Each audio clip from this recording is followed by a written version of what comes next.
बिहार के पूर्व मुख्यमंत्री जीतन मांझी अब नीतीश कुमार से मुलाकात कर रहे हैं। दो तीन ऐसे बयान जीतन मांझी के सामने आए जिसके बाद एनडीए में भूचाल मच गया।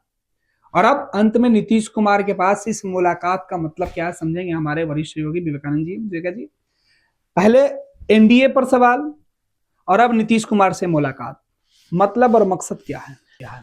देखिए, 2025 में पहली मुलाकात है नीतीश कुमार और जीतन मांझी की। इसके पहले आप देखिएगा जनवरी में पिछले एक हफ्ते की अगर बात कर लें तो जीतन मांझी ने कई बयान दिए जिससे एनडीए असहज हुआ।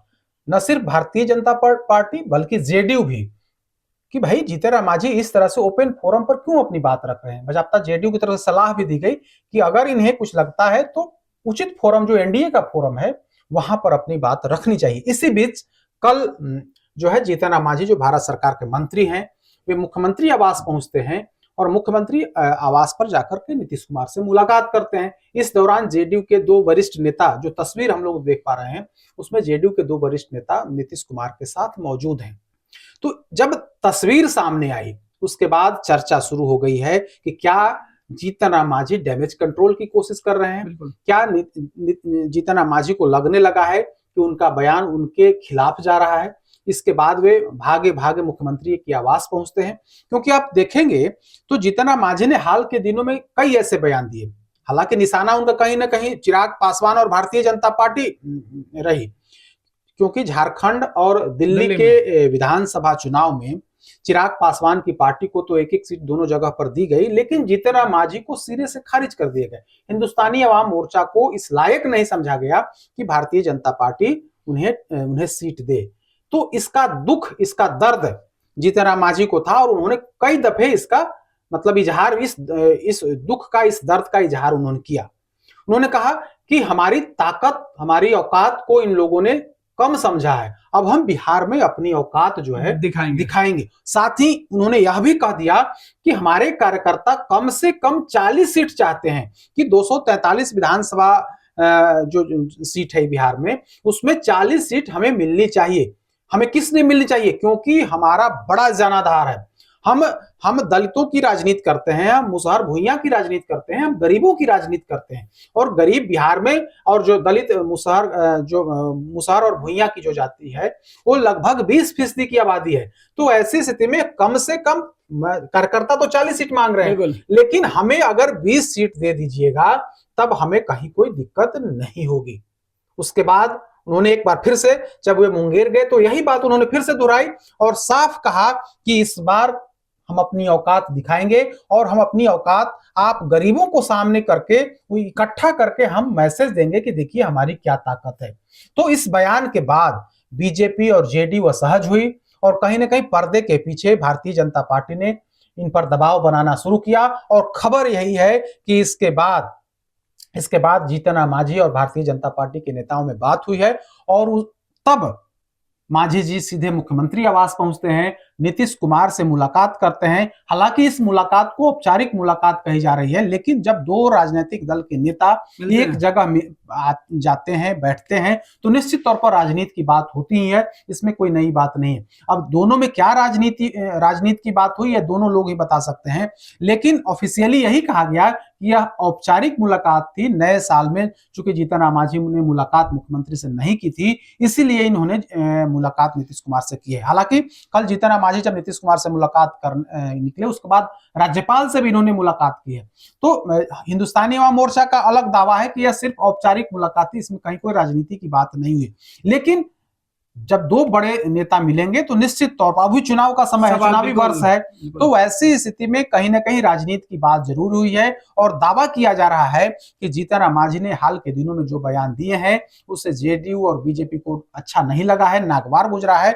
और अब जब जीतन मांझी वहां गए हैं तो निश्चित तौर पर कुछ न कुछ सफाई वहां पर जरूर प्रस्तुत की होगी। विवेका जी, क्योंकि जिस तरीके से समय का चयन किया गया है, आज हम 25 जनवरी की बात कर रहे हैं, 24 जनवरी को 24 दिन, नए साल के बीते हुए 24 दिन गुजर गया है। एक सप्ताह 2 सप्ताह होता तो समझ में आता कि मुख्यमंत्री नए साल की शुभकामना देने गए हैं।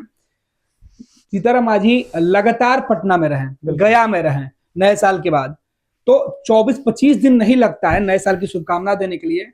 बिहार में राजनीति करने वाले लोग ये बात अच्छे से समझ रहे हैं कि कुछ ना कुछ तो ऐसा दबाव है जिस दबाव को कम करने के लिए नीतीश कुमार के पास पहुंचे? देखिए 24 दिन हो गया और देखिए ना 24 दिन से पहले ही इन्होंने 2-3 ऐसे बयान दिए और बयान देने के बाद विवाद जब बढ़ा, उसके बाद जब आप मुख्यमंत्री से मुलाकात करने जाते हैं तो स्वाभाविक है कि सवाल उठेंगे और सवाल यही उठ रहे हैं कि क्या जीतनराम मांझी ने जो बयान दिया, जिस तरह की डिमांड करी कि हमें कम से कम 20 सीट तो चाहिए ही चाहिए, वैसे हमारी डिमांड 40 है, इससे एनडीए के अंदर खलबली है, एनडीए के नेता नाराज हैं और अब जीतनराम मांझी को लगने लगा कि कहीं कुछ ज्यादा हो गया है, लिहाजा वे मुख्यमंत्री से मिलने उनके आवास पहुंच जाते हैं। आप देखिएगा 2020 के विधानसभा चुनाव में जीतनराम मांझी नीतीश कुमार के फोल्ड में ही थे और नीतीश कुमार को जब जो सीटें दी गई थी, 122 सीटें दी गई थी एनडीए के अंदर, तो उन्होंने अपने खाते से अपने हिस्से की जो 7 सीटें हैं वो जीतनराम मांझी को नीतीश कुमार ने दिया था और 7 में से जीतनराम मांझी 4 सीट पर जीत करके उनकी पार्टी जो है जीत करके आई थी। तो इस बार चूंकि अब ये मोदी कैबिनेट में मंत्री हैं और कहा जा रहा है कि एनडीए के अंदर अब ये बीजेपी के फोल्ड में है, तो जीतनराम मांझी बीजेपी के फोल्ड में है और बीजेपी पर इधर हाल के दिनों में जीतनराम मांझी ने दबाव बनाया है और न सिर्फ बीजेपी पर दबाव बनाया है बल्कि कहीं ना कहीं नीतीश कुमार को भी असहज करने की कोशिश की है और उन बयानों के बाद अब जो है सफाई पेश करने जीतनराम मांझी वहां गए हैं। तो ऐसे में अब राजनीतिक गलियारे में चर्चा यही है कि पूर्व मुख्यमंत्री जो केंद्रीय मंत्री हैं जीतनराम मांझी, उनको लगने लगा कि अभी चूंकि हमने उचित फोरम पर अपनी बात नहीं कर करके मीडिया के सामने या फिर पब्लिक डोमेन में आकर ऐसी बात की है, तो अब जब मुख्यमंत्री नीतीश कुमार से मिलने गए तो खबर यही है कि इस बिंदु पर भी चर्चा हुई। हालांकि आधिकारिक तौर पर इस बारे में ये भी तो हो सकता है कि अब जीतनराम मांझी को ये लग रहा था कि बीजेपी का तो विरोध वो कर रहे हैं, खुलकर नहीं कर रहे हैं, लेकिन अपने लोगों के बीच में कर रहे हैं, तो कम से कम जेडीयू का एक बैकअप तो चाहिए उनके पास, क्योंकि आरजेडी और जो विपक्ष की गठबंधन है उनके साथ तो उन्होंने पहले ही कहा दिया कि हम नहीं जाएंगे और विपक्ष की तरफ से अब तक कोई अप्रोच नहीं किया जा रहा। तो जीतनराम मांझी को यह लगने लगा कि एनडीए के अंदर रह के और बीजेपी से बैर करके जब तक नीतीश कुमार जैसे मजबूत कद्दावर नेता का अगर सपोर्ट नहीं मिलेगा तो इनको मुश्किल हो सकती है। देखिए जीतनराम मांझी तो 2020 में नीतीश कुमार के साथ थे बिल्कुल, और नीतीश कुमार से इनकी नजदीकी है, ऐसा नहीं है, तो यह भी हो सकता है। लेकिन चूंकि ये लोग अभी कह रहे हैं कि इस राजनीति की कोई बात नहीं, सिर्फ और सिर्फ औपचारिक मुलाकात करने हम गए थे और न सिर्फ हम नीतीश कुमार से मुलाकात करने गए बल्कि हम राज्यपाल से भी मिले। तो लेकिन सवाल यही है ना कि आप टाइमिंग मिलाइए, पहले आप बयान देते हैं, जेडीयू बीजेपी पर कहीं ना कहीं सवाल खड़े करते हैं, उसके बाद मुलाकात करने जाते हैं, तो स्वाभाविक है कि सवाल खड़े होंगे, चाहे आप औपचारिक मुलाकात करने जाए या अनौपचारिक मुलाकात करने जाए। लेकिन सवाल अब यही उठ रहा है कि क्या डैमेज कंट्रोल की कोशिश में जीतनराम मांझी लगे हुए हैं, क्योंकि इनका जो बयान है उससे न सिर्फ बीजेपी बल्कि जेडीयू भी असहज हुई है।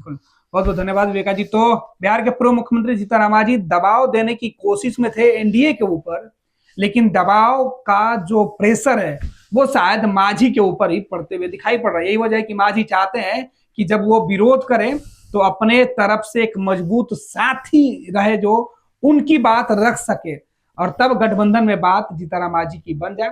फिलहाल ये कहना थोड़ा जल्दीबाजी होगा, लेकिन जिस तरीके से यह मुलाकात की तस्वीरें आई है इसके कई मायने सियासत में निकाले जा रहे हैं।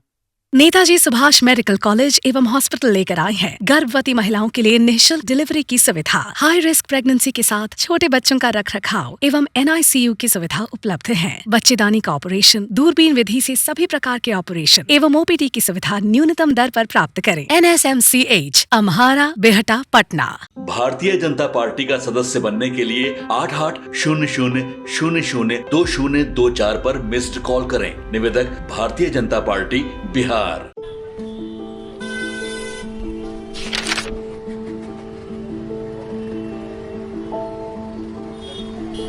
रे नया साल मंगलमय और सुखमय हो। का मंगलमय और का सुखमय, ये अखबार देख, रोज कत्लेआम, लूटपाट, हत्या। 20 बरिस से की हाल बा।